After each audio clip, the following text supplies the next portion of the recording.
दोस्तों, भोले भंडारी। आज दिनांक 12 जून 2021 है। आज की देववाणी, जनवाणी, मंगलवाणी। आज हमारे परमात्मा हमें ये छोटा सा स्पीच देने के लिए बोल रहा है। इसको हमने 2 स्टेप्स में लिखा है, और वह क्या है कि परमात्मा ने बोलो कि लोगों को आज ये गोल्डन रूल बताओ मंगल। मैंने कहा जी ठीक है। What is the golden rule? वह गोल्डन रूल जो कभी हम प्राइमरी स्कूल में पढ़ते थे कि भाई ईसा मसीह ने बनाया, बताया था लोगों को। वह क्या, उसकी विवेचना करेंगे। अभी उस गोल्डन रूल को देख लीजिए। वह काम तुम किसी के साथ नहीं कर सकते, वह काम तुम किसी के साथ नहीं कर सकते, मत करना। वह काम तुम किसी के साथ नहीं कर सकते, मत करना जो तुम नहीं चाहते कि ऐसा कोई तुम्हारे साथ करे। वह काम तुम किसी के साथ नहीं कर सकते, मत करना जो तुम नहीं चाहते कि ऐसा कोई तुम्हारे साथ करे। यह गोल्डन रूल है। इसको दूसरे स्टेप में मैंने इंग्लिश में लिख दिया अभी बनाकर। If you have done anything against this rule, if you have done anything against this golden rule, knowingly or unknowingly, the same or its equivalent will be done to you one day, whether you notice it or not. देखो, this is very important, छोटा सा message है। If you have done anything against this golden rule, knowingly or unknowingly, the same or its equivalent will be done to you one day, whether you notice it or not. यदि आपने कोई ऐसा कार्य किया है दूसरों के साथ जो तुम नहीं चाहते कि भाई ऐसा तो कोई दूसरा तुम्हारे साथ नहीं करे, तो वह उसका फल आपको भुगतना पड़ेगा। इस तरह का आपके साथ अवश्य होगा एक दिन, चाहे आप इसको नोटिस करें या नहीं करें, जाने या नहीं जाने। This rule is guaranteed bye divine. यह रूल परमात्मा के द्वारा गारंटीड है। ये बहुत कुछ कहता है। वह काम तुम किसी के साथ नहीं कर सकते, मत करना जो तुम नहीं चाहते कि ऐसा कोई तुम्हारे साथ करे।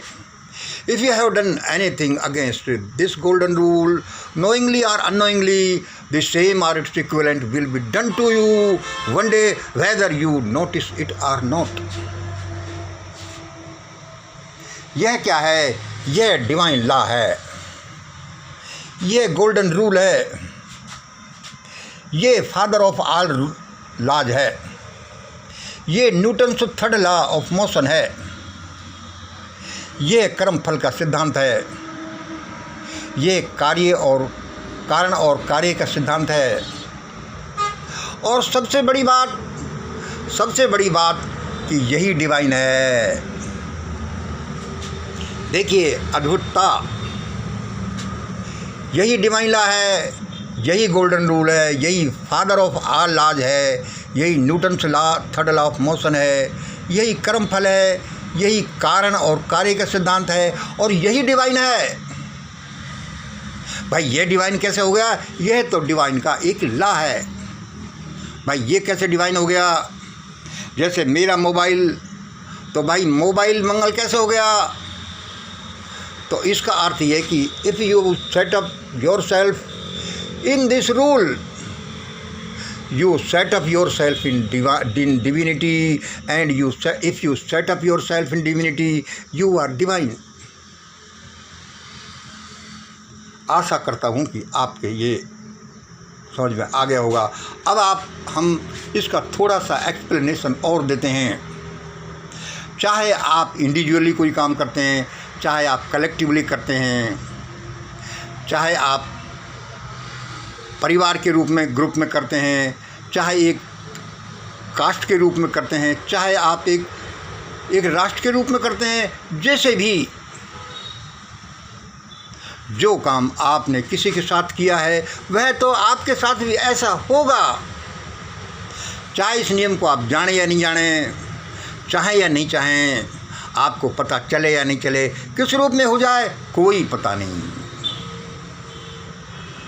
आपने किसी मछली को खाया, टेस्ट ले करके, कब आपको खाया जाएगा कि नहीं ये पता नहीं चलेगा, ये आगे की बात है। उसका इक्विवेलेंट कुछ भी हो सकता है, आपके साथ चोट हो जाए, आपकी एक्सीडेंट हो जाए, या जो भी परमात्मा के नियम है, क्योंकि हम परमात्मा के नियमों को थोड़ा थोड़ा जानते हैं। वह काम तुम किसी के साथ नहीं कर सकते, मत करना जो तुम नहीं चाहते कि ऐसा कोई तुम्हारे साथ करे। तुम किसी के हक को नहीं खा सकते, तुम किसी के हक को नहीं खा सकते, वरना एक दिन वह तुम्हारे हक को खाएगा। और इसका डिटेल्ड आप क्या करेंगे। आज तो आप ताकतवर हैं, बलवान हैं, सत्ता में या कोई कुछ करें, यदि आपने ये इनके प्रकार इस नियम के विरुद्ध ऐसा कुछ किया है तो उसका उल्टा अवश्य होगा, उसका फल भुगतना पड़ेगा। जैसे कल मैं पढ़ रहा था एक जगह, हजारों एग्जाम्पल हैं कि यूपी में देखो एक प्रोफेसर की नियुक्ति हुई, 15 थे, जिनमें से 15 में से 12 एक ही जाति, ठाकुर जाति के रिक्रूट हुए। भाई बड़ा अचंभा है, दुनिया में ऐसे उदाहरणों से भारत भरा पड़ा है। मैं ये नहीं कहूँगा कि भारत के डूबने का कारण ये है, लेकिन देख लो लोगों, आज जो तुम किसी के साथ कर रहे हो वह कल को तुम्हारे साथ भी अवश्य होगा। यह देखो, ये हमारे स्ट्रक्चर है, ये अपर क्लास, ये मिडिल क्लास, ये लोअर क्लास, जो मैं आपको बताता हूँ। भाई देखो लोअर ग्रुप के साथ क्या है, अरे भाई तुम बंगी हो, तुम चुमार हो, कंजर हो, तुम आदिवासी हो, अरे इनको रिक्रूटमेंट मत देना, भंगी तुम दूर बैठ जाओ, तुम पानी तुमको भरेंगे जभी भरेंगे। जब आज ये हजारों साल, आज जब पोजीशन है तो हजारों साल से इन लोगों के साथ क्या हुआ होगा, इट इज़ बियॉन्ड इमेजिनेशन। लेकिन देश के कर्णधार या जो करने वाले ये नहीं जानते कि इसका अर्थ क्या है कि हायर ग्रुप ऑफ हुक्मरान। एक तो इनके साथ जो कुछ हो रहा है, या गरीबों के साथ जो या 80% के साथ हो रहा है, हो सकता है इनके कर्मों की वजह से हो रहा हो। ये भी हो सकता है कि इनके कर्मों की वजह से नहीं, इनके साथ कोई धोखाधड़ी हुई हो, या ये भी हो सकता है कि ये गवर्नमेंट, ये डिवाइन की प्लानिंग है। भाई अब किसी के साथ हो रहा है, दूसरे नंबर दूसरे के साथ होगा, फिर दूसरे के साथ होगा। भाई ये प्लानिंग के अनुसार हो रहा है। यदि प्लानिंग के अनुसार हो रहा है तो सबके साथ होगा। आज किसी को खाया जा रहा है, आज किसी को सताया जा रहा है, कल कोई सताया जाएगा, परसों कोई सताया जाएगा।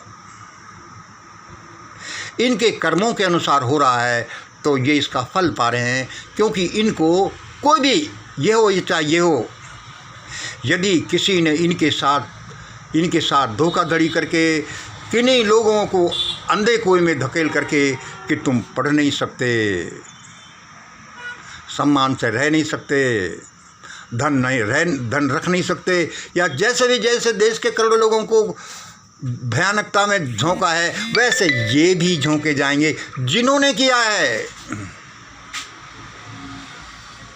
हमारे कर्णधार ये बेचारे बच्चे हैं, बच्चे भी बिगड़ेल हैं, बिगड़ेल होकर भी इन्होंने दारू पी रखी है, और वह शराब भी कई तरह की, सत्ता की, धन की, सम्मान की, सपोर्टर्स की, और जाने क्या क्या की। हमारे तो बंगले अंबार विदेशों में हैं, लेकिन इनको पता नहीं, मेरे नानाओं को, कि इनके साथ क्या होने के लिए कुछ इंतज़ार कर रहा है यदि इन्होंने गरीबों के साथ कुछ किया है तो। और भारत की जो भयानक विभीषिका से भरा हुआ ये समाज बना है, ये ऐसे ही नहीं बन गया। दूसरे देशों में तो बना ही नहीं, यह बनाने से बना है और इनको समझ में आएगा नहीं, शायद जब समझ में आएगा तब जबकि डूबने लगेंगे। मैं यहाँ पर किसी का नाम नहीं ले रहा, लेकिन ये क्लियर है, यहाँ पर मैंने नाम ले दिया। ये गरीबों के साथ ये ज़्यादा लोअर का लिख दिया, मिडिल अपर लोअर ओबीसी का भी वही हाल है, अपर बीसी का भी 100 साल पहले वही हाल था, और ये भी कुछ ऐसे ही हैं। मेन चीज़ है कि यदि तुमने किसी के साथ धोखाधड़ी किया है, किसी को पढ़ने नहीं दिया, किसी को खाने नहीं दिया, किसी को धन रखने नहीं दिया, किसी को हथियार चलाने नहीं दिया, तो तुम्हारे साथ भी ऐसा ही होगा। और उसी का परिणाम था कि हज़ारों साल से 2000 साल तक भारत गुलाम रहा, और कर्णधारों की बहन बेटियों को कैसे कैसे उठा कर ले गए। शायद दबी कुचली मैली चैली लड़कियों को तो फिर भी कम ले गए होंगे, लेकिन ये चमकते लोगों के साथ तो ज़्यादा हुआ ही होगा। ऐसा ही हुआ क्यों, गोल्डन रूल है। आज जो हम देखते हैं कि ये उथल पुथल है, ये उथल पुथल कुछ नहीं, ये कोरोना की हो, चाहे गृह युद्ध की हो, चाहे भूख की जिसमें हो, ये यही है कि वह सारे हिसाब किताब को उथल पुथल बराबर करेगी कि किसने क्या किया है किसी के साथ में। वह तो नियम अपने को पूरा करेगा, चाहे हज़ारों साल बाद ही करे, कलेक्टिवली करे, ऐसा ही होगा। ये भयानकता है। यदि ये जिस दिन लोगों को ये बात समझ में आ जाएगी, ये मंगल की बात या देववाणी जनवाणी की बात सुन लेंगे, यह देश स्वर्ग बनना शुरू हो जाएगा। वरना भयानक मारामारी हम लोगों का इंतज़ार कर रही है, जिसमें चीखते चीखते लोगों के प्राण निकल जाएंगे, और लोग मौत का इंतज़ार करेंगे, प्राण निकलेंगे नहीं। इसलिए मैं कहता हूँ कि दोस्तों, देववाणी सुनो, जनवाणी सुनो, मंगलवाणी सुनो, सुननी तो पड़ेगी एक दिन। आज इतना ही। जय हिंद, जय भारत।